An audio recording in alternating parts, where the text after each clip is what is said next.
Look, I've been in this property investment industry now for over 16 years, and I'm often asked the question, how do you actually spot a property spruiker? Because lots of people talk about a property spruiker, but what actually is it? And in my view, there's actually three, people that you can take your information from in the property investment industry. The first person is a salesperson who's not pretending to be anything other than a salesperson that's being employed by the developer to sell their product. They sit typically in a sales office, they invite inquiry, and they're trying to sell one of the developer's products. Whether it's an off-the-plan apartment, whether it's a house and land package, they're very, very clear on what they're wanting to do. And on the other side of the equation, you've got the advisor, the true property investment advisor who has no stock list, no agenda. They want to find out exactly what's going on for the investor so they can work out what tailored solution they need to provide on behalf of the property investor. And then you've got this grey area in between, because the salesperson's not pretending to be anyone they're not, and the true property advisor is not pretending to be anyone else that they're not. But this person in the middle often is masquerading as an advisor, but they really are a salesperson. And the reason they're doing that is because there's extraordinarily high incomes on offer for any salesperson who can actually get a transaction done in the real estate game.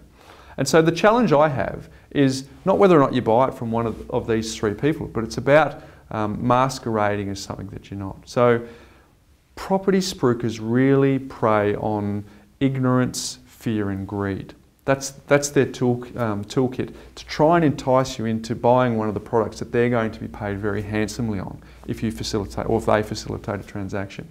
So the analogy that I like to think of is, imagine you went to the doctor and you sat down in the consultation room and the doctor didn't ask you a single thing about your circumstances, and they just started writing a script and handing it over to you and sort of ushering you out the door and having never really talked to you at all. And you'd feel pretty ripped off in that circumstance. But unfortunately, in the property investment industry, that happens all the time. People come in and say, what's the best property investment for me? And the spruiker will go, actually, this one will work really well for you.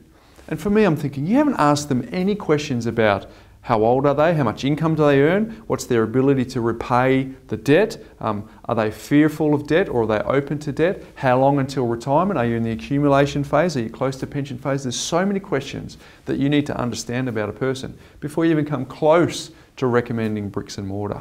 So again, those are the things that really set a spruiker apart from a salesperson and from a true advisor.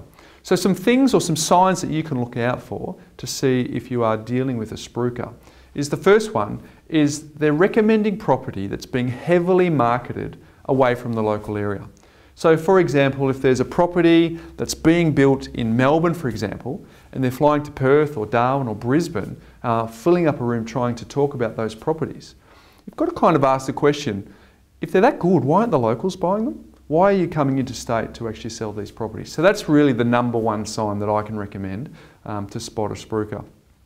The second thing they do is they prey on areas where the principal place of residence where the person's living actually seems more expensive than the investment property. So for example, they might target an area where the principal place of residence is typically somewhere between 550 and say 650,000. But they're recommending an investment property at 450,000. So it actually seems really cheap. And because of that, you don't really notice all of the big sales commissions that are loaded into the price. So again, that's another sign for you to sort of see whether or not you're dealing with a spruiker. Another sign is rental guarantees. To me, that's a huge warning bell. Because if you're buying an investment property and it's in demand by tenants in the local area, why do you need a rental guarantee? But again, if we think about that preying on the ignorance and fear, it kind of gives people that warm feeling that I'll have a tenant maybe for the first 2 or 3 years. But after that 3-year rental guarantee, you are on your own. It's up to the local market conditions as to whether or not the tenant is prepared to pay what you were getting before the guarantee ran out compared to what you're getting after the rental guarantee ran out. So in my view, that's a huge alarm bell. The other one is where they suggest that all properties that they've got are positively geared. Now, make no mistake, you can get properties in this country that are positively geared. That's no problem. But if all of the properties, any one that you choose, can be positively geared, to me, again, that raises a few alarm bells and you need to look under the bonnet a little bit more at that. And again, I guess that's probably an extension of my next point is, if there is a stock list in place, chances are they're a spruiker. because a true advisor doesn't necessarily have a predetermined property in mind that they want to recommend to you before they go through a whole bunch of understanding your circumstances to see what actually fits best for you. Another sign is a heavy emphasis on tax. Now, don't get me wrong, I'm a degree qualified accountant. I love tax benefits just like everyone else. But essentially, they're not the reason that you get into the investment property in the first place. They're a nice bonus, they're a nice benefit to help you cash flow holding these properties. But essentially, when you get that tax refund back, you're putting it straight towards the upkeep and the holding of the property. So it's not as if you're going on a shopping spree with it. So don't necessarily get seduced by the tax, just see it as a bit of a bonus. The other thing they tend to do is in their presentations, they put lots of clips up on the screen regarding favourable media messages for the local area. And again, that's kind of selective research in my view. You need to be able to do your own research for that. As a buyer's agent, when I'm buying on behalf of clients, I am negotiating on everything. Price, terms, conditions, settlement dates, everything. But quite often when you're buying a property from a spruiker, nothing's negotiable. In fact, the price is take it or leave it.